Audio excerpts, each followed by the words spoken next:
Hey guys, what's up? The next poem I'm going to be reading is poem 811, and this is called A Writer's Curse. Halloween is one of my favorite holidays. I wanted to do a tribute to all my dark poems over the years, so I wrote this. I had a blast writing this and putting all my stories together. A cursed writer.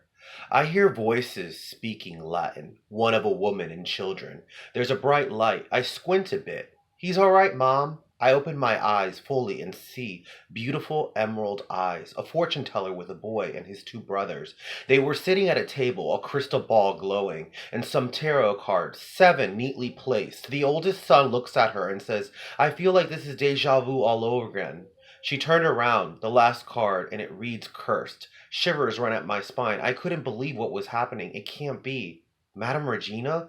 All of a sudden, there was a blackout in the room. I quickly moved away from them, going to the door. They were doing everything in their power to stop me, but I managed to leave.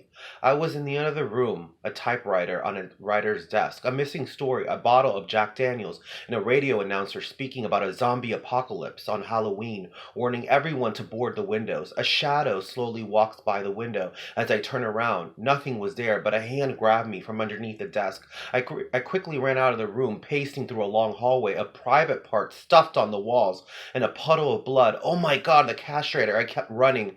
I heard whispers of a wife and mistress plotting revenge in the living room over an unfaithful husband. The TV was on, and they were watching a horror movie starring me.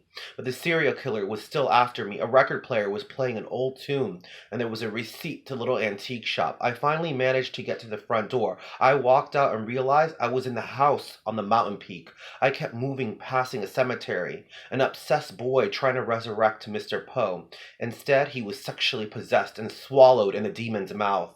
A ghost of a widow dressed in black, still crying over her missing son. I keep running this time. There's a dozen of zombies behind me. I keep running, screaming as loud as I can. Why couldn't I written about other things? Passing exit 60. Oh yeah, not that way home. A car accident with mannequins on the driver's seat and passenger side. Oh hell no. I know that story too well. All of a sudden, I heard an explosion to my left, an asylum being blown up, and a crazy patient running out, getting into a taxi. But I just kept running into the woods, trying to lose the zombies. I heard music, I saw lights, I smelled cotton candy, nightmareland to the left, and a grim reaper named Samara waiting for me to purchase my ticket. Instead, I just kept running the other way.